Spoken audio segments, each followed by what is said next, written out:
met each other virtually through your mum, who I think we should get your mum working on the telephones, drumming up some business in our office, because she does good for you.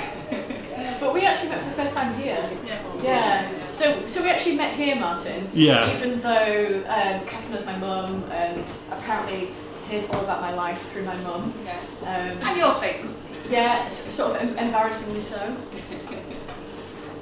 But I also didn't realise that there was an animation studio in Marsden, so it's great. Because I too, like you, Martin, moved to London because I thought that's what animation is. Yeah. Although you did your BA at... No, so I went to Manchester Art School to do my BA, but then I did my MA down here. Yeah. So a fine example. Yeah. And I'm quite jealous because your village actually has its own railway station. Now, the one I grew up in has about a population of about 140 people, and did have a railway station back in the olden days, but it was shut down by Dr. Beeching. So I have this strange, it really is tiny, and we have this strange railway station in the village, this inexplicable, with a platform and a clock and everything. Someone lives in there now. It's a great reminder of what once was. But so I find that particularly exciting. Fettle is a multi-award-winning animation studio. Hello. And is actually off to an awards ceremony tomorrow night. Do you want to tell me a bit about that? Yeah, we're up for a Sanford St Martin's Children's Award for religious and ethical broadcasting. So, and I think I know what. To the Archbishop of Canterbury's house at Lambeth Palace. So, fabulous. An adventure. So Yeah. That's great. With a piece we made for Children's BBC Newsround. So we did an interview with a child refugee. Yeah, fantastic. Well, I'll just hand over. Oh yes, and the cake. Do you want to explain about the cake? Yeah, Fettle's 5 years old. It's one of them things LinkedIn tells you, and I thought I ought to do something to market.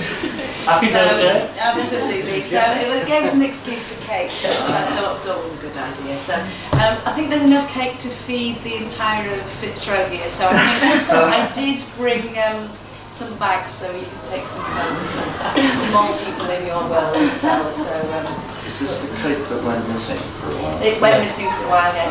And my friend's daughter makes very extravagant cakes, so hopefully it's as good inside as it looks on the outside. And apparently it's in chocolate and marble cake.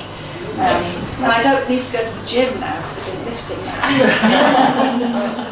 Good trait line, so it should be good. Well, can everyone give a very warm round of applause for Kath Shackleton and Zane Whittingham.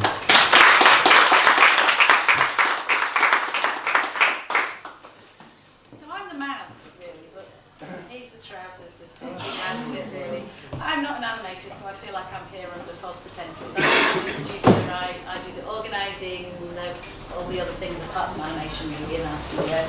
And we realised that Zane had been sat fairly well in the same seat for several years while his work had been doing the talking for him, so we decided that we'd come. Yeah, so I've come out of the studio for once. Literally for once. So I've been in there for literally 5 years. Yeah, in there. Really we have. We've done a huge amount of work in that time. So it's just really nice to come back down to London, because I did come down to London. Then one day I got into video games. That means I could leave London. I mean, I love London, but I didn't want to live here. So I managed to get into video games and move out of London. So I moved back up to Leeds. So that's kind of why we're in Yorkshire now. Because when I first left uni, I went to Humberside Poly in 87 to 90. And I got a job straight out of university in a small village called Upper Mill. Went on a TV production called Juniper Jungle, which was a comedy double act called Cannon Ball, and it was Bobby Ball who got this TV series going. So we worked in this tiny little studio, about as big as this, with about 24, 25 people in this size, this room, with matchsticks and plugs, keeping light boxes in and all sorts of stuff. Very dangerous really, with all cells in the roof. So that's how I'm from the Midlands actually. So I love Yorkshire, so it's really nice to stay up in Yorkshire. And I feel now we've had some success that I feel I don't have to be in London, and I can do my mountain biking on mountains, not on streets. So it's really nice to be up in Yorkshire.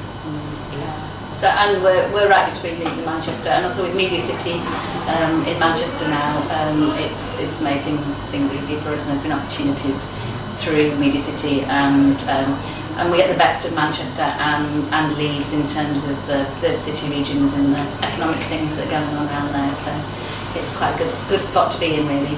So, do you want to say a bit about how you met and how Fettle started and where the name Fettle came from? Well, I mean, we've been together for 25 years. I said it the last 2 weeks, and 25 years later, I think we still are. I think we kind of get along fairly well, don't we? In spite of working together all the time, it's not always I think it's easy, but generally it's more fun than not. So. And I was a local government arts development officer, but really the future for that's not really there anymore. So I'm an organiser of creative things, so we decided to work together. We set up a company, we did animation workshops in schools for a while. I set up an animation network, and it kind of gradually morphed into a production company, really, when we were asked to do bigger and bigger projects. So Fettle, we thought we wanted something that was kind of Yorkshire, but enigmatic as well. And Fettle is a word that, from what our understanding of it is, although everyone seems to have a different idea about what it means, which we like as well, it's from the steel industry, and it means to make something by hand. So we thought that was quite. Did you not know that nice thing? Being from Yorkshire, that's what I would think. And the other expression, of course, is to be in fine fettle, which is to be healthy. And we like the green of the hills around us, and draw quite a lot of inspiration from that. So I did know, but I wanted to thought it was a good yeah. So yes, so at the moment there are the two of us are in the company, but we have another guy called Brian Jones who works with us. But we expand on a project by project basis, and we had up to about 8 in the studio at once. But it's still a fairly small operation. There's been loads to learn with the business stuff. It's been a real old kind of roller coaster of a ride with things, but I'm still here, hooray! And I feel like we've learnt loads certainly from that journey.